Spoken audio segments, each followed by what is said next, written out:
believed a lie all those years. I was trying to hide away, ashamed of the light of day.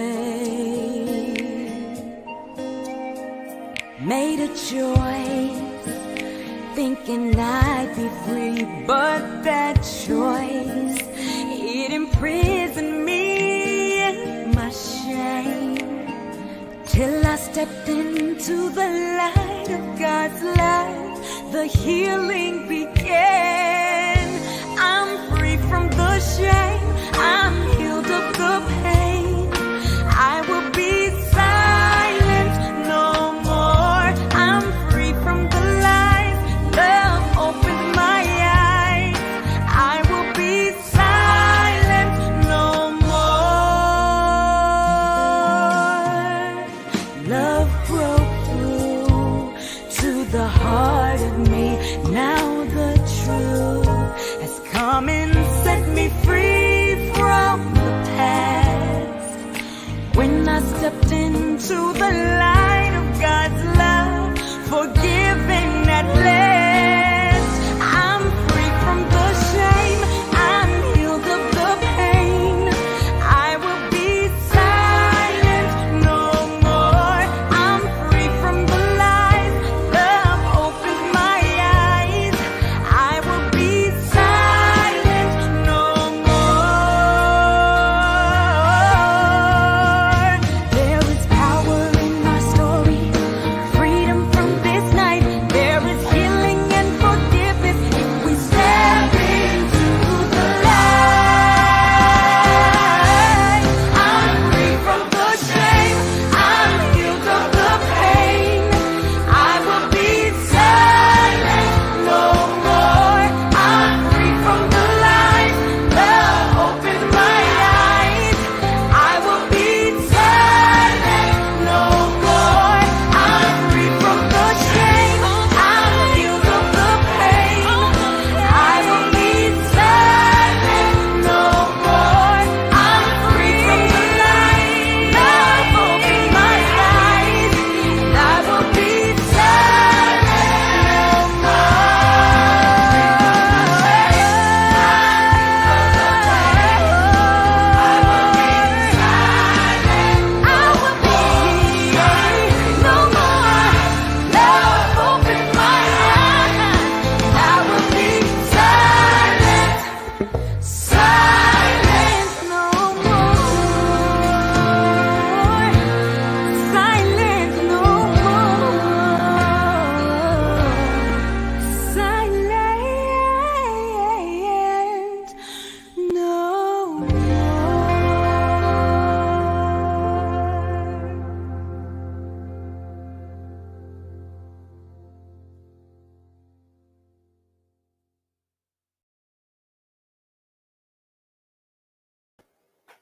Hello, I'm Janet Marana, the Executive Director of Priests for Life. Welcome to Just Ask Janet. Well, today's program, we are going to talk about abortion, but from a woman's point of view. And joining me on this program is going to be a very, very good friend of mine. Her name is Deborah Tilden, and she is our regional coordinator for the Silent No More Awareness Campaign. You just saw our music video. That song was written by Jamie Lee Collins. She was a evangelical singer, very famous in the 80s and 90s. And she was so inspired about the testimonies of these women. She wrote that song just for us. And then, of course, some of my video experts here at Priests for Life, they put some pictures to make it into a music video. So I hope that kind of got you inspired of why these women are silent and more, because they're freed from that pain of abortion. But right now, I just want to give you a little background about my dear friend Deborah. Besides being the regional coordinator for the Silent No More Awareness Campaign out in Oregon, she's also a keynote speaker, author, advocate, life coach, and citizen lobbyist. She also founded a group called SMART. SMART are the initials, which stands for Science Matters in Abortion-Related Trauma. She launched that back in the spring of 2016. She's been to Washington, D.C. as a city lobbyist 9 times since 2016 and is currently working on a House and Senate resolution And of course, she shared her personal testimony in Oregon, in the state capitol, on the in front of the Supreme Court with Silent No More, and also out on the West Coast for the Walk for Life. So, Deb, welcome to our program. Hey, Janet, great to be with you. Thanks for having me. You are a powerhouse. I have to say that, a powerhouse. You have been, since the moment you stepped into the campaign, like you've been a real out there. You're the kind of regional coordinator. I always pray, please send us more of these ladies who want to dip their fingers in a lot of pies all at the same time. And what I'd like you to do is just briefly, in a snapshot, tell briefly your story of how abortion affected your life, because that's really through that, and your healing is your driving force to do what you're doing. So to give them a quick snapshot. Okay. Well, it's funny. Little did I know that my abortion almost 41 years ago would be affecting me, would bring me here today.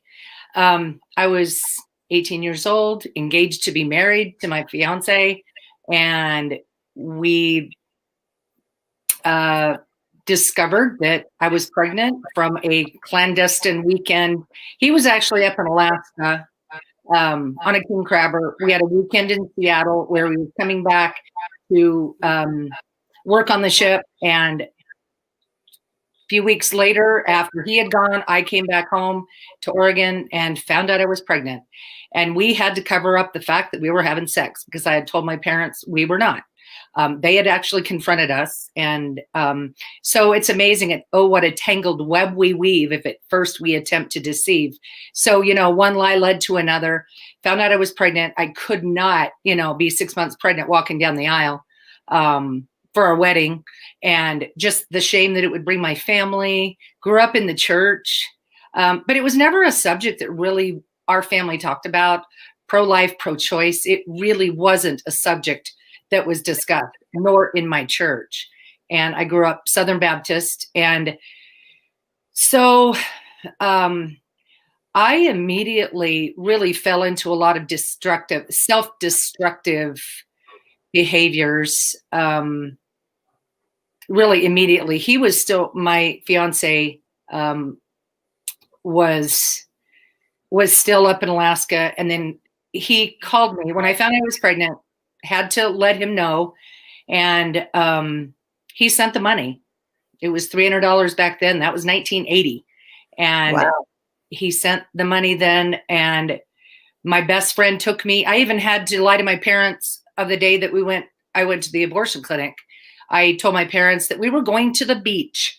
My friend was taking me to the beach. So, but I was actually going to the Lovejoy Clinic in downtown Portland, Oregon.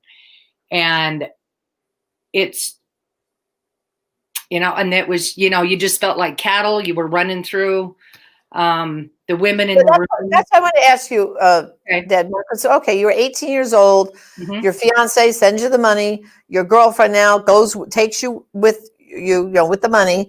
From the moment you walked in that clinic, you just said, we were treated like, just give us a little snapshot. Like when you think about it, you're about to have a medical procedure.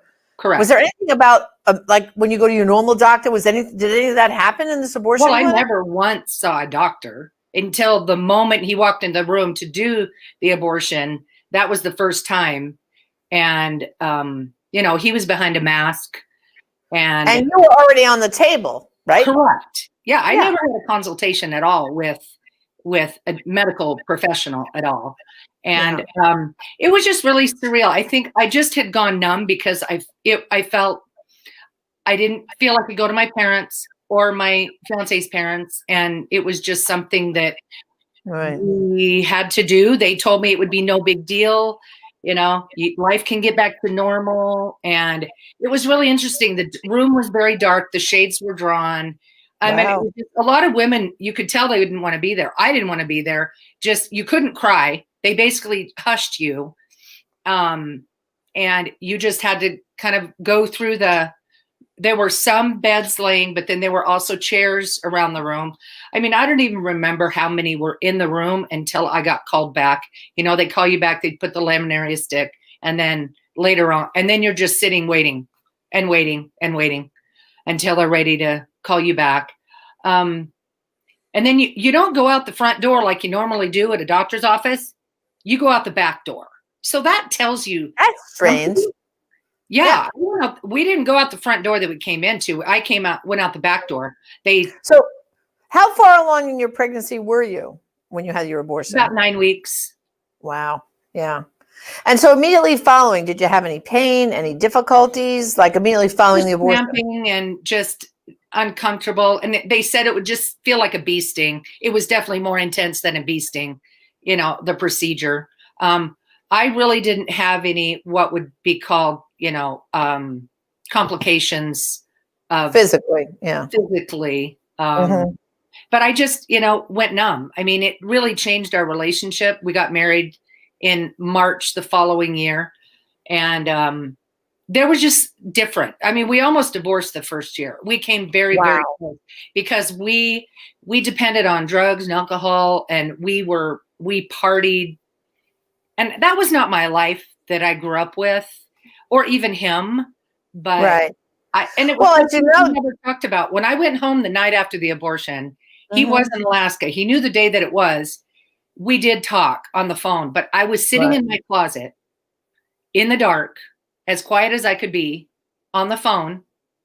And he asked me how I was. I couldn't really say a whole lot just because my parents were in the house downstairs, and you were afraid they would overhear something. Yeah. And, we didn't have cell phones. It was a house phone. And at that time, we even had, the party lines that we used to have. Extensions, yeah. You were my neighbors phone listening. Huh? Yeah, you were afraid they would pick up the phone and hear what was going on. Yeah. Well, and even my parents, I didn't know if they would, pick up the phone. And very quietly. So you married the guy. Did you guys stay married? Was there by the grace of God, because statistically 80% of the couples do not stay together. It is truly by the grace of God.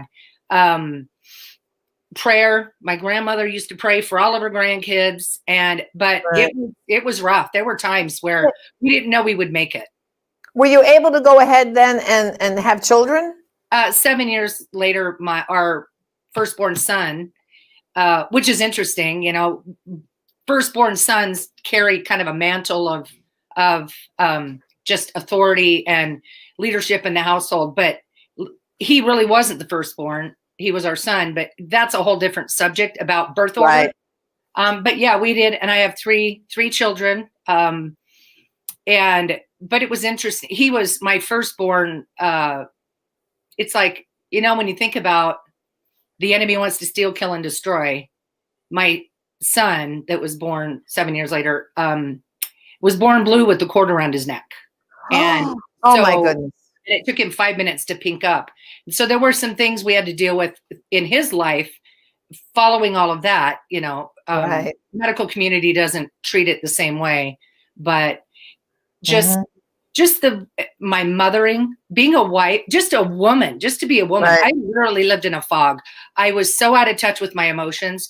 My creativity just was out the window. I used to write poems and sing and music and that was right away. But I didn't understand at all how that there was a disconnect, that it had anything to do with my abortion. So how did you tell our people here how did you find your healing? Like, at what point did all this like loss of creativity, problems in your marriage, having a baby, but like at what point did you say, I need help, and how did you find your healing, and what was it?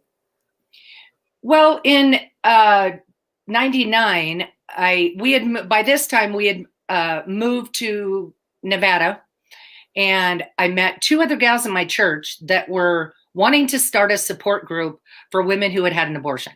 None of us had really ever talked to anybody about it, but we went and talked to our pastor's wife, and she referred us to Beauty for Ashes out of Van Nuys, California. And it was abortion healing retreat.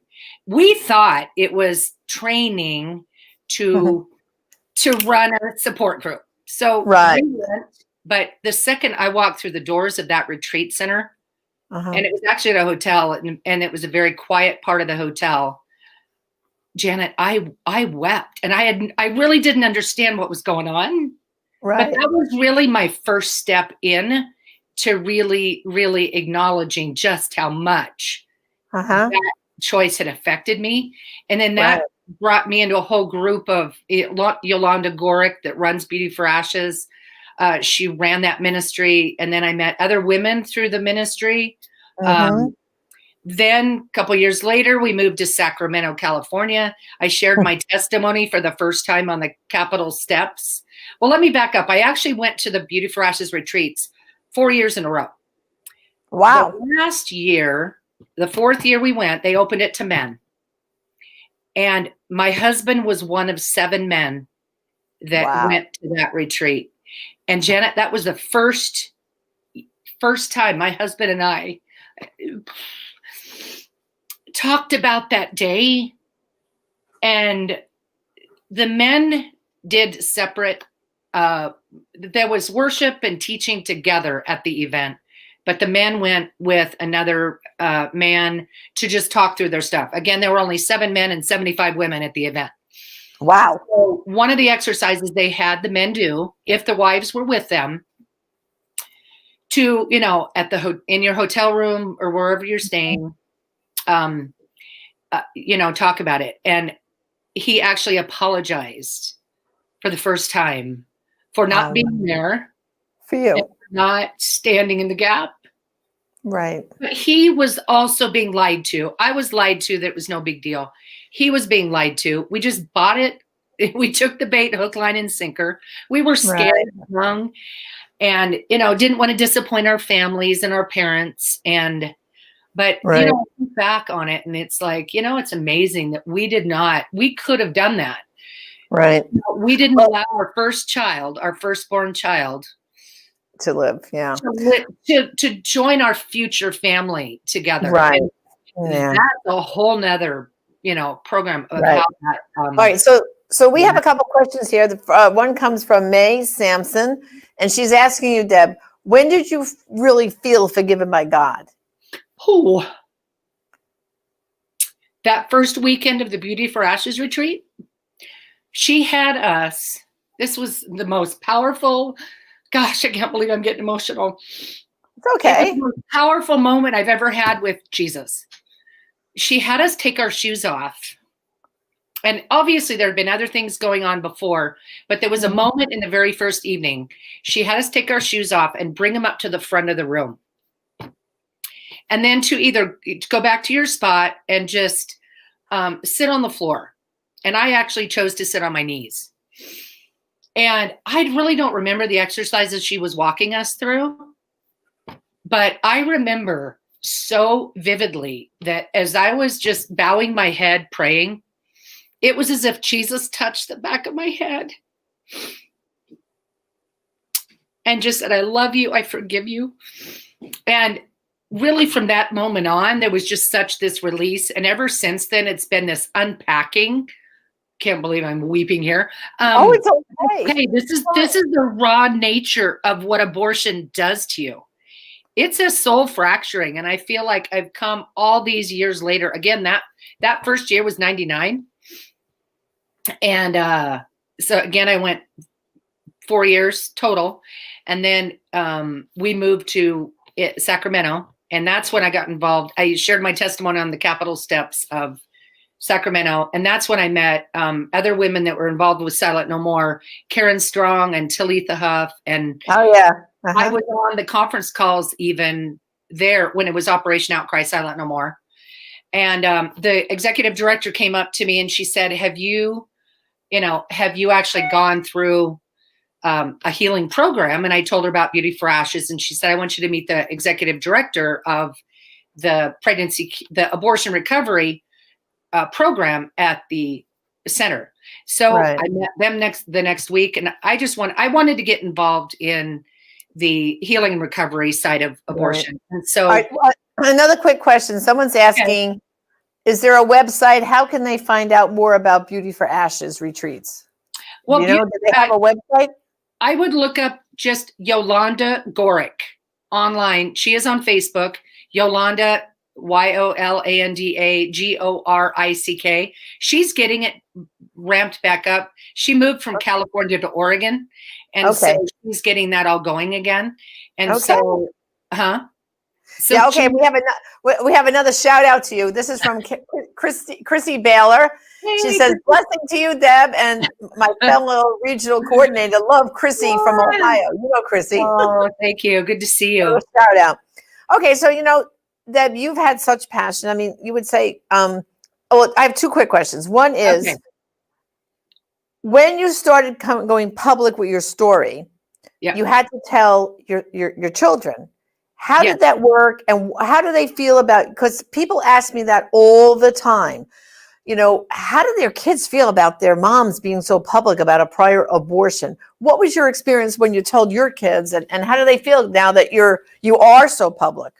Well, that was when I was in California, because I was starting to go more public and I was leading the Bible studies, and I did not want my kids to hear from somebody else.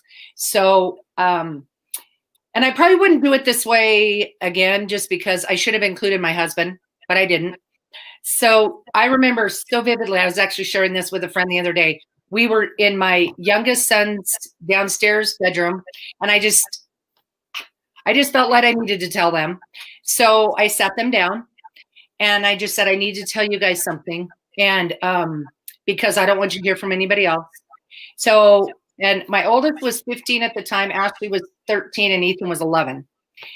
And so I told him, I don't even really recall the words I used, but I just said, I hope you will forgive me for robbing you of your big sister. And my oldest son really didn't say a lot. He was angry, though. He was angry.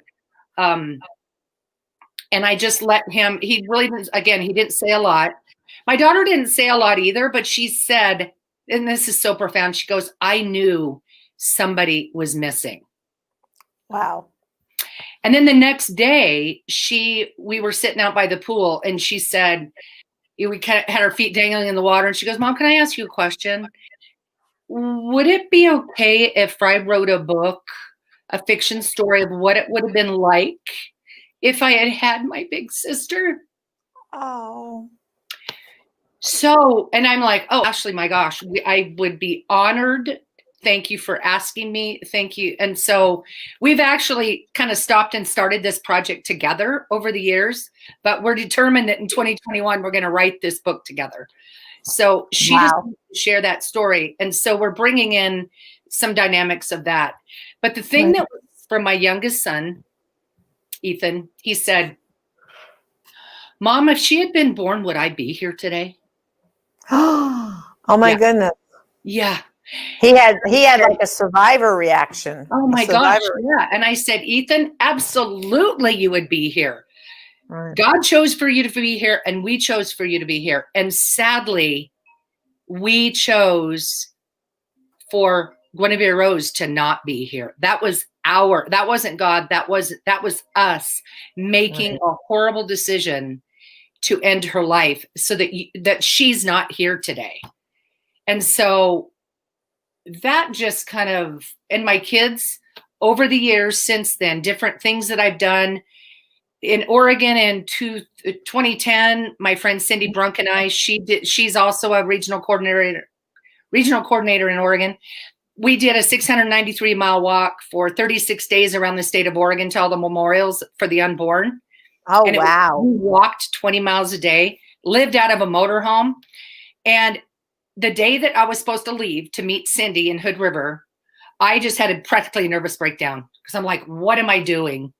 What am I doing? So Ethan stood me, by this time he was a senior in high school. He stood me, the way our bedroom was, is there was a step up and I was on the top and he was down on the lower part. He put his hands on my shoulders and just said, Mom, you have to do this for my sister. Oh. That was all I needed. The whole time I was just so on fire to do it. And there was a poem that we read called it was called the Please Say My Name Tour. And we actually have a poem that a mom wrote during the memorial service when I was in Sacramento, California, to her daughter. And I can share it with you, that you can share it with the viewers. It's the Please Say My Name poem. And so that just has been, my kids have been and my husband too, has been my heroes and my support and pushing me out the door when there was a period of time I wanted to run away from all this. It was about a 5-year period because I have a tremendous fear of speaking. So I don't know, Deb. I would never know that. What's that? I said I would never know you had a fear of speaking. Oh, honey, you don't know how many speakers trainings I've taken in my life. Well, to tell you the funny story, public speaking was also a fear of mine, believe it or not. And I can remember in college, the one class I dreaded, we had to take a speech class. And I used to get like sweats that morning going, it's speech class today. But what I say is, when they say, if you tell God your plans, you make them laugh, because who knew I'll be speaking, you're speaking.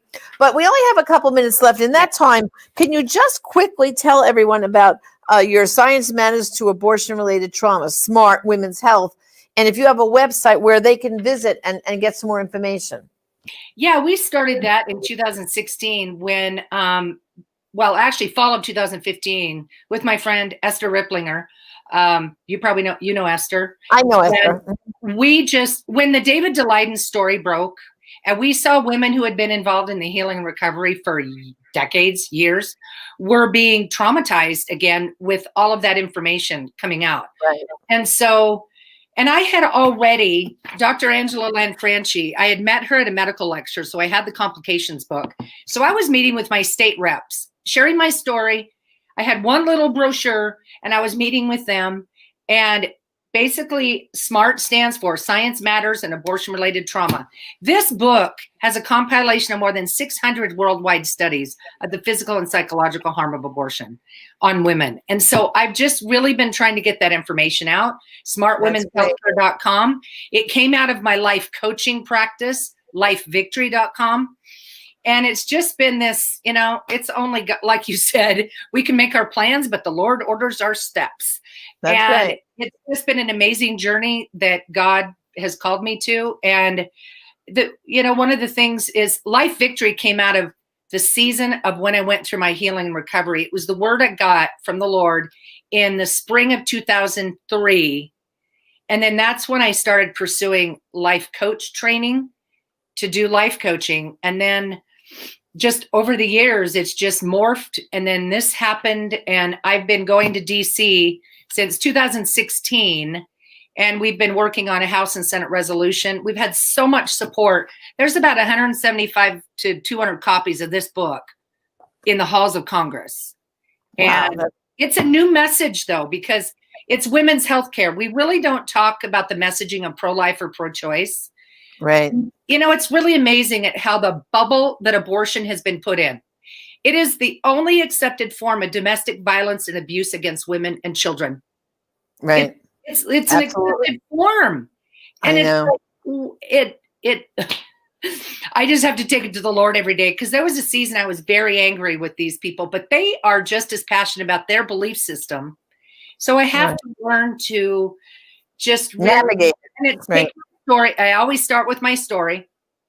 I wouldn't be here today, if when I'm talking to them, and a lot of times they don't know what to do with me when I meet with legislators. Well, are you pro-life or pro-choice? I said, well, technically both, but this is about women's health care and what women should receive. Full disclosure, that's really one of our main goals, is in the public policy arena and the education arena, that women are being given full disclosure and informed consent. Our new mission statement this year that we've worked on is forging a science-based, holistic framework of women's healthcare programs and partnerships impacting public policy and education. So we really are building a coalition of a lot of different organizations, like you guys, Facts About Fertility, Angela Lanfranchi's Breast Cancer Prevention Institute. I just want to create this coalition of all these different entities, and the Republican women. I'm working with them on a resolution that we're supposed to vote on this spring. And we have had a handful, actually a lot of Democrats who come along. So it's not a partisan issue either. It's truth. And we just want to, and again, our stories are what open the door. And I have to say, the music that you played at the beginning, way to start the show. I'm sitting here trying to, holding back tears. I'm going, this is my story. The words in those songs are so powerful and true. Right. I know. And it really touched the heart of people. All right. Well, Deb, I really want to thank you for sharing so openly today with our viewers. And for those who would like to know any more about Deb, you can go to silentnomore.com, click on our USA map there, and you go to Oregon, and there's Deb's email and how to be in touch with her.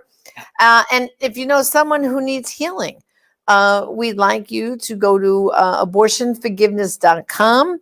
Just put in your zip code there, and you'll see where the nearest healing program is to your zip code, and spread the word, because the Lord's merciful. The forgiveness is there. You just have to reach out and ask for it. It's always there.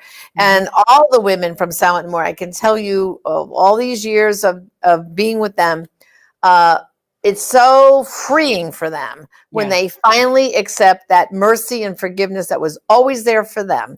To now be silent no more. So again, God bless you, Deb. We'll be in touch as always.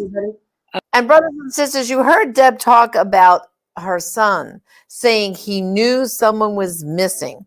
That's what we here at Silent Mo call the shockwaves of abortion, the widest circle of victims. This is a beautiful book I wrote regarding that, talking about how that abortion affects the mom, the dad, future siblings. It affects the grandparents. And this book is available at our online store at prolifeproducts.org. Again, Shockwaves, Abortion's Widest Circle of Victims, written by me. And this really helps you delve into the damage abortion does at prolifeproducts.org. Well, thank you for joining us today. Until next time, this is Janet Marana of Just Ask Janet. God bless.